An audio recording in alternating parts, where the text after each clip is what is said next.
Tanto es así que tenemos una entrevista central. Y hoy, reencontrándonos con el diputado Sebastián Baldomir. Muy buenos días, bienvenido. Gracias por venir a Estudios. Buenos días, como siempre. Un gusto y una alegría volver al estudio.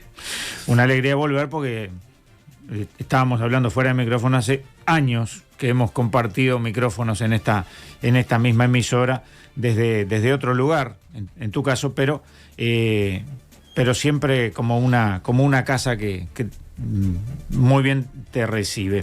En este caso tenemos tantos temas para hablar que obviamente ya sabemos los tiempos nos van a quedar cortos, pero entre los temas está la visita del ministro del Interior ayer a la comisión que justamente tú estás presidiendo de seguridad. Ayer las autoridades del Ministerio del Interior, el ministro, el subsecretario, fueron por primera vez recibidos desde que están en funciones por la Comisión Especial de Seguridad y Convivencia. Era una largamente esperada esta comparecencia porque había sido realizada la propuesta por parte de los legisladores del Frente Amplio ya desde el año pasado. Y nunca se había podido concretar. Ahora finalmente ya a un mes de que termine el periodo legislativo, que entremos en el receso, el ministro fue y también lo acompañaron obviamente las autoridades de la Policía Nacional. El foco, Álvaro, de la visita fue por el rendimiento, los resultados de las cifras de denuncias y de homicidios del primer semestre de este año, y dio tela para cortar. Se le hicieron varias preguntas y bueno, el ministro luego cerró con su habitual conferencia de prensa sobre las 6:30, 7 de la tarde, donde para ellos, bueno, está todo bien, ¿no? O está mejor que estaba antes, y nos dejó varias puntas, porque claramente, si bien es un ministro que tiene un tono distinto al de su antecesor, el actual senador Heber, los resultados siguen siendo igual de preocupantes, y en algunos casos claramente vamos a estar peor de lo que fue, sobre todo en materia de homicidios, ¿no? De la violencia homicida, vamos a estar peor de lo que fue los resultados del último gobierno del Frente Amplio. A uno le sorprenden la sucesión de informaciones que ocurren en distintas zonas y que diariamente tenemos. Nosotros no nos ocupamos expresamente aquí en Info24 de la crónica roja, pero es notorio lo que está pasando en muchas zonas. Pero también el otro día nos sorprendíamos, por ejemplo, y contrastábamos un poco de información al respecto de la violencia hacia las mujeres. Realmente ponerlo en términos de cifras o de porcentajes es por lo menos inadecuado, si no mezquino, ¿no? Es muy complicado también, pero desde la otra perspectiva, la seguridad y la violencia, sobre todo lo que se vive a nivel de los territorios y los barrios de Montevideo, de la zona metropolitana y del interior del país, es el principal tema de preocupación de la población, por encima incluso de los temas económicos, del empleo, del salario, de las jubilaciones. Y eso ya habla de que a nuestra gente, ya sea aquellos que votan a este gobierno como aquellos que votan al Frente Amplio, les preocupa por igual y parejo, porque esto viene registrándose desde los últimos 3 años, la inseguridad que se vive en los barrios. No era tan fácil solucionarlo, entonces. No era fácil, es un tema muy complejo, es un tema multifactorial, multidimensional. Lo que sí le señalamos ayer al ministro es que bienvenido el tono con el cual él ha encarado su gestión, ¿no? Él ha encarado su responsabilidad al frente del Ministerio del Interior, diciendo no hay que chicanear con estos temas, no hay que darle mala información a la población, no hay que aumentar la inseguridad y el miedo desde las autoridades, ya sea en el Ejecutivo o en el Legislativo. No hay que ser mezquino y tirarnos cifras por la cabeza, pero lo que le decimos es que la autocrítica llega tarde, porque recordemos cómo envenenaron en la campaña electoral durante todo el último periodo del Frente Amplio, entre el 2014 y el 2019, el tema de la inseguridad, ¿no? El colocar sobre el exministro Bonomi todas las dificultades que se atravesaban en esa época, decir de que bueno, que venían ellos y se resolvía, era tema de apoyar a la policía y aprobar la LUC, ¿no? Y aquella espantosa frase del difunto exministro Larrañaga, hay orden de no aflojar. Bueno, no era así, ¿no? Porque la Policía Nacional, la inseguridad y la violencia en los barrios no es solamente un deseo de que baje y apoyar a las fuerzas represivas. Es todo un elemento de combinación de diferentes programas y políticas sociales y particularmente de represión y prevención del delito. Bueno, envenenaron aquella campaña, dijeron cualquier disparate, ese fue el tono también con el cual trabajó Heber cuando le tocó ser ministro hasta que tuvo que renunciar, y ahora sí, le reconocemos a Martinelli que tiene un tono totalmente distinto, pero nos tendrá que reconocer de que en campaña electoral, la última, cuando ellos ganaron, usaron este tema como botín electoral y envenenaron a la población dando manija con el tema de la inseguridad. Hay un tema que también llama la atención con respecto a esto y es en la administración del Frente Amplio se había creado, por ejemplo, el PADO, se había desarticulado de alguna manera lo que eran las comisarías barriales en función de que se necesitaba, se decía, un mayor patrullaje en las zonas. Hoy en día el Ministerio habla de reflotar las comisarías y uno no sabe si eso va en desmedro justamente del patrullaje que es tan necesario. ¿Es tan necesaria la comisaría barrial? La comisaría barrial tiene el papel de ser receptora de denuncias y ser una referencia en un barrio o en un territorio determinado de la presencia policial. Ahora, yo recuerdo y hemos leído versiones taquigráficas con quien era el ministro en su momento, Larrañaga, pero también con quienes lo sucedieron luego, directores y jerarcas, que decía que en la comisaría solamente tienen que haber policías.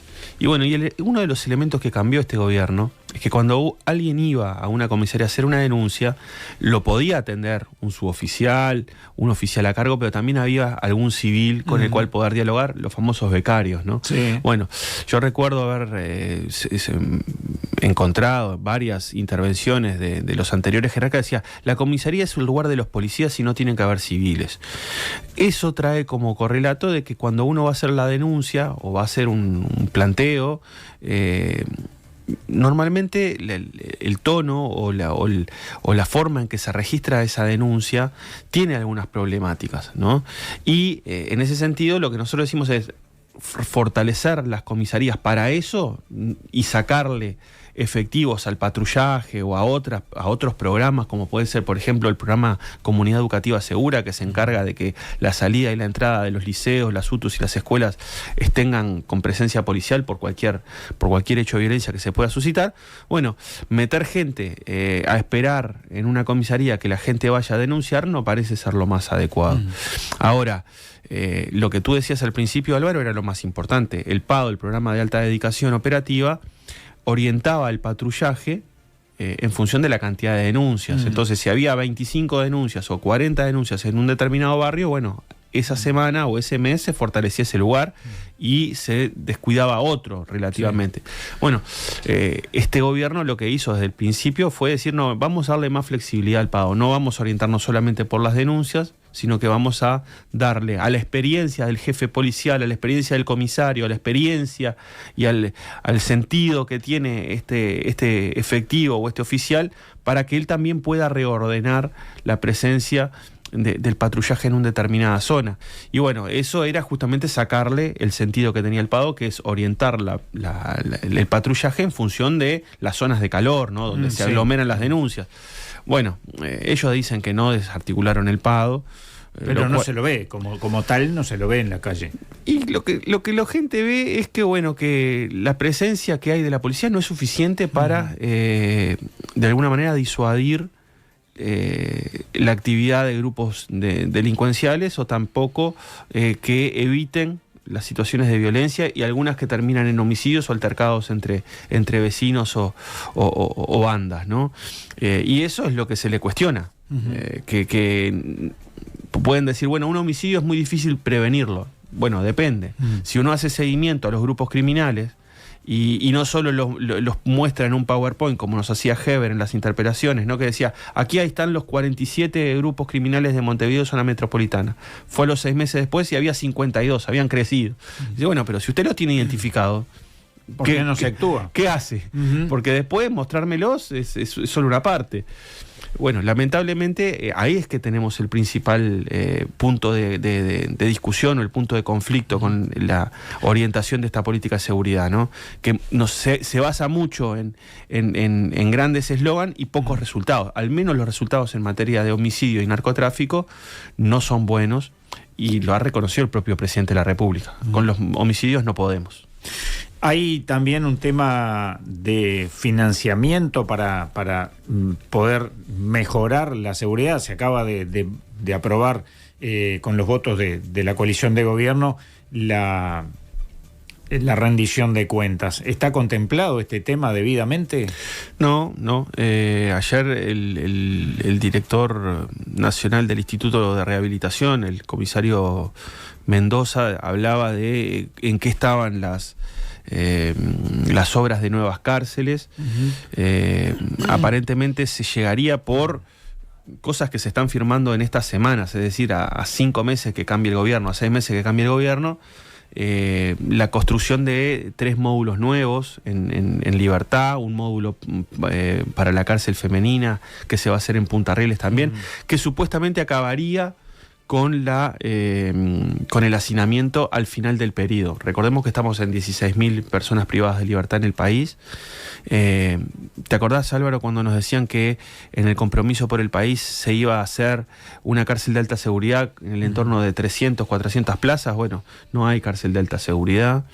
Hay un módulo que se acomodó en el ex-CONCAR para 40 personas privadas de libertad.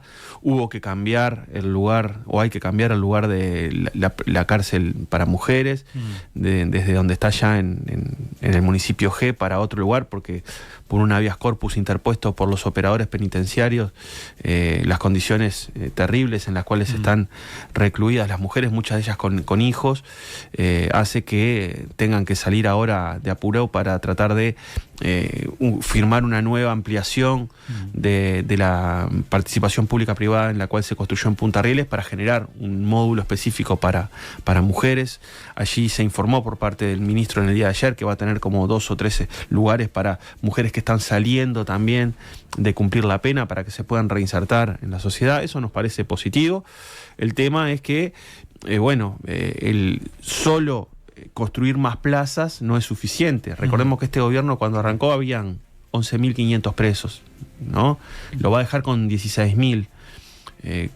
Nosotros nos preguntamos cuánta gente hoy trabaja en el Instituto Nacional de Rehabilitación, ya sea como operadores penitenciarios civiles, como los efectivos policiales que están en temáticas de contención en establecimientos carcelarios. ¿Y la respuesta es que es insuficiente? Y claramente es insuficiente. Es insuficiente porque, este gobierno lo que ha hecho es, de alguna manera, decirnos que iba a tener buenos resultados, pero para tener buenos resultados en políticas como estas, estamos hablando de la política carcelaria y de rehabilitación, se hace necesario gestión, es decir, no estar firmando los documentos al final del periodo, sino antes, hacer las obras y que nadie y que no tenga problemas. Recuerdo que la iban a financiar con la venta de los inmuebles del Ministerio del Interior, algo en lo cual nunca pudieron avanzar demasiado.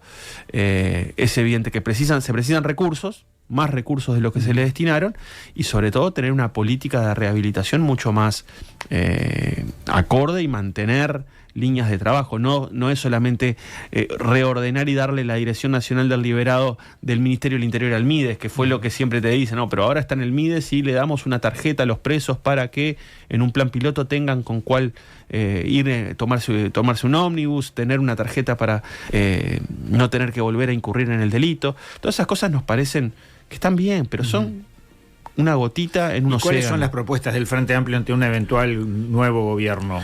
En esta materia, digo, ¿no?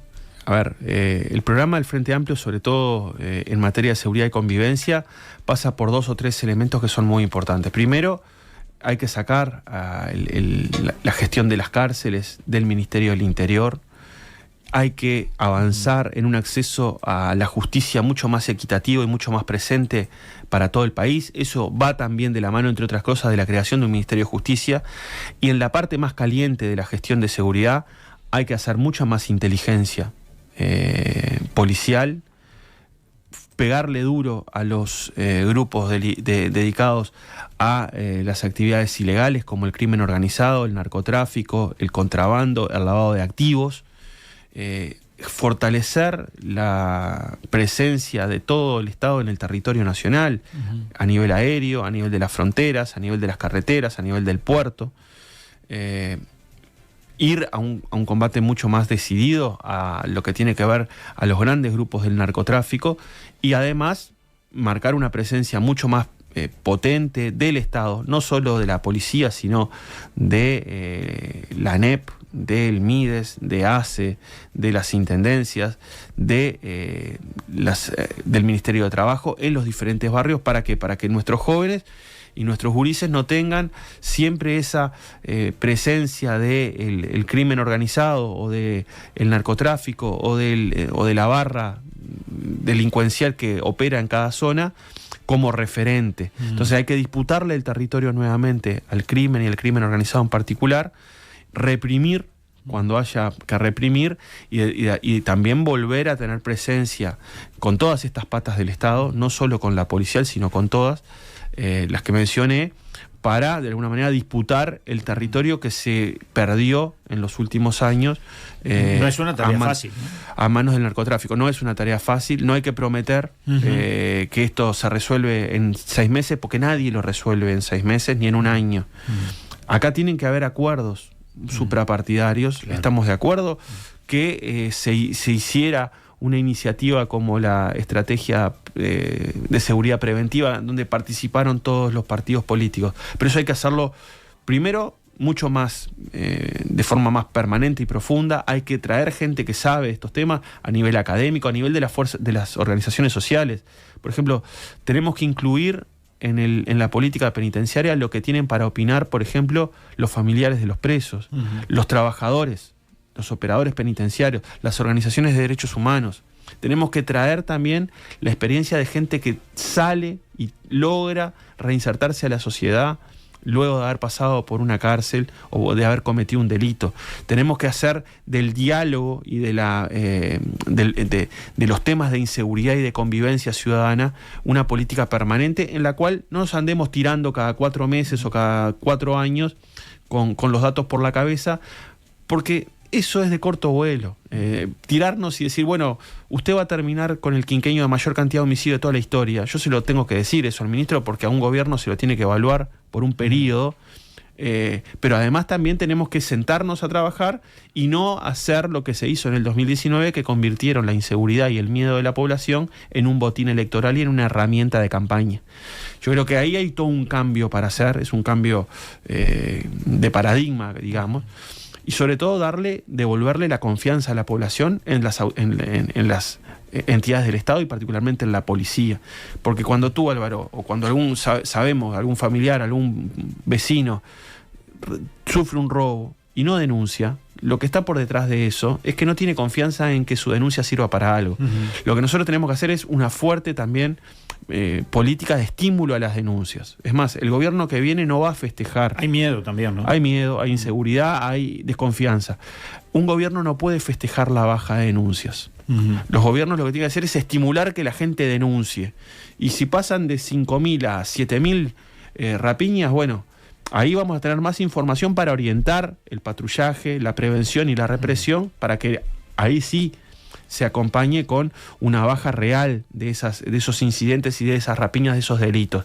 Pero basar toda tu política en me bajaron las denuncias de hurto, de rapiña, de vigilato, cuando al mismo tiempo no pude bajar los homicidios y al mismo tiempo no pude bajar las denuncias de violencia doméstica, ese festejo no es tal. Decíamos hoy que se aprobó la rendición de cuentas, también la ley de medios, la llamada ley de medios, como una forma de sintetizar lo que allí está contenido. Luego sobrevino el veto del presidente al artículo 72. ¿Qué deja este último tramo de actividad parlamentaria? Sí, estamos ya en el cierre del periodo legislativo ordinario, porque entramos en el receso y en el periodo electoral. Lo primero que nos deja con respecto a la ley de medios es que el presidente no mantiene su palabra, porque se ve que le había dicho al Partido Colorado que votaran tranquilos, que él se iba a encargar del artículo 72, pero lo mismo le había dicho al líder de Cabildo Abierto, el senador Manini, de que no iba a vetar el artículo. Por algo votaron juntos en el Senado, allá el 14 de mayo, de este año, cuando en una sesión grave y urgente metieron este tema por la ventana. No sabía ni siquiera la presidenta de la Asamblea General, la vicepresidenta Argimón, y en cierto sentido, en varios sentidos, aprobar una ley de medios que regula nada más y nada menos que la libertad de expresión y la presencia de los diferentes grupos privados en el sector de las audiovisuales, en el sector de las licencias para operar las ondas, que son del Estado, que son del patrimonio de la nación, digamos, es un retroceso democrático, claro, porque acá es como que estás tocando las reglas del juego faltando 10 minutos para terminar el partido. Y aparte lo haces aprovechándote de una mayoría circunstancial, que es ahora justamente la que le da la coalición, y que seguramente si Cabildo no votaba esta ley no salía. Entonces el presidente no mantuvo su palabra con alguno de los socios de la coalición, y por eso devino el veto el día de ayer. Evidentemente que este artículo 72 era inconstitucional porque se daba de frente con el artículo 29 de la Constitución.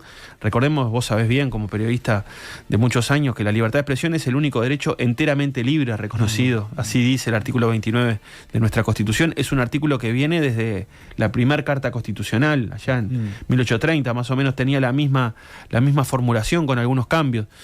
En ese sentido, tocar nada más y nada menos que la regulación de todos los medios, en momentos donde los partidos políticos están de alguna manera negociando las pautas publicitarias de la próxima campaña electoral, es un retroceso democrático. Esto se va a ver reflejado en los rankings internacionales de libertad de expresión y libertad de prensa del Uruguay. En los últimos 2 años, 3 años, en el país de la calle Pou y en el gobierno de la supuesta libertad responsable, la libertad de expresión en Uruguay ha ido en picada. Estábamos en el 18-20 en los rankings de Reporteros Sin Fronteras, allá por el 20, el 21, ahora estamos entre el 50, 44, 51, 52. Y si desagregamos la metodología de ese ranking de Reporteros Sin Fronteras, en el tema político, en el ítem político, estamos en el lugar 71, peleando el lugar con Haití, que está ahí en el 72. Bueno, en el país de la libertad responsable, en el país de la coalición de la calle Pou, ese derecho reconocido por la Constitución como que debe ser enteramente libre de libertad de expresión, ha tenido problemas que son inocultables y que a nadie se le puede ocurrir de que Reporteros Sin Fronteras es ideológicamente sesgado, claro, o afín al Frente Amplio. Pero no es solamente Reporteros Sin Fronteras, es la CIP, la Sociedad Interamericana de Prensa, donde bajamos de ser un país como que estábamos con un país con plena libertad de expresión a un país con baja restricción. Bajamos en el índice de Chapultepec, que es el de la CIP. Seguimos teniendo hostigamiento a periodistas, medido por los informes de CAINFO. Seguimos teniendo la alerta de varias organizaciones vinculadas al trabajo periodístico, como APU, como la Institución Nacional de Derechos Humanos, como la Cátedra de la Facultad de Comunicación. Todos los actores que están, de alguna manera... Actores que no fueron consultados a la hora de redactar esta ley. Correcto, como tú bien decís, todos esos actores que tienen algo para aportar. A nadie del gobierno o a nadie de los que votó esta ley se le ocurrió que tenían algo para aportar, y mucho menos tomarlos en cuenta cuando decían con sus posicionamientos claros y valientes que aquí se estaban vulnerando derechos, que se estaba vulnerando la Constitución de la República, y que era un retroceso democrático aprobar esto a 12 semanas de las elecciones. Como dice algún oyente, Fernando, por allí, el hecho de sacar el artículo 72 no convierte a esta ley en una buena ley. No, claro que no, tiene razón, Fernando. Hay todo un elemento para el próximo gobierno, para el próximo periodo, que es que hay que reencauzar el diálogo democrático entre todos los partidos y no sacar una ley en los descuentos y cambiando las reglas de juego, porque... Ahora, nos queda nada de tiempo, ¿no? Un minuto apenas. Pero parece que le quedan muchos temas al Frente Amplio y poco margen de maniobra?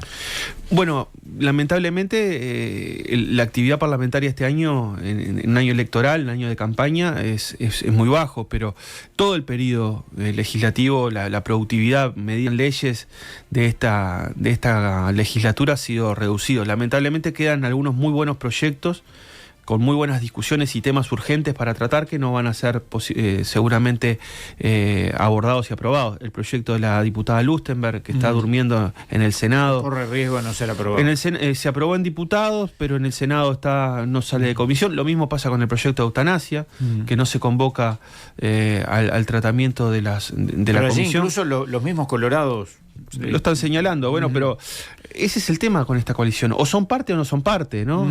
Porque en definitiva luego votan todos emparejados y entreverados la ley de medios y luego te cuestionan de que otra pauta, seguramente ahí haya habido el toma y daca, ¿no? Porque quien está interesado en que no salga el proyecto de ley de eutanasia justamente es Cabildo Abierto y algunos sectores del Partido Nacional. Bueno, esa metodología de trabajo parlamentario o esa dinámica que colocó esta coalición no es buena. Y esto lo tiene que evaluar la población, porque no puede ser de que un día vos me cubras acá tus votos y a cambio te cubro con otros allá, en otro tema. Lamentablemente esta es la tónica y van a quedar temas muy importantes para legislar con proyectos con media sanción o sin discusión adecuada. Y ahí el tema de la ley de medios me parece que es paradigmático. Tuvimos 3 años discutiendo este tema y lo terminan sacando con graves y urgentes y votando artículos inconstitucionales y propiciando vetos del presidente. Ese es el cierre y el balance de esta legislatura, con responsabilidad directa de la mayoría circunstancial que tiene la coalición. Esperemos que esto cambie para el próximo periodo y que venga otra manera de trabajar y otras mayorías parlamentarias que cambien y no tengan estos vicios de funcionamiento. Diputado Sebastián Baldomir, muchas gracias por estos minutos en Info 24. Gracias a ti, Álvaro. Un saludo a la audiencia. Como siempre, un gusto acompañarte aquí en la mañana del Info.